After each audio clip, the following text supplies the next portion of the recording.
Hello and welcome to another Facts and Dimensions Spotlight Dataset. In this one we're covering Network Contract Directed Enhanced Service. There's only one table with two dimension tables, but there's an awful lot of data, 34 million rows. It goes back to the 1st of April 2021. So look what's in there.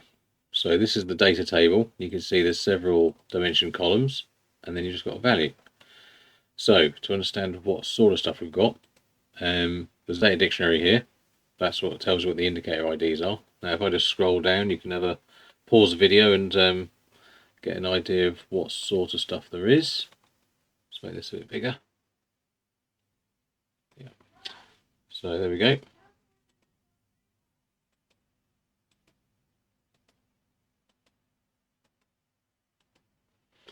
That's that. And the other one, data dictionary measures. If I just scroll down there as well.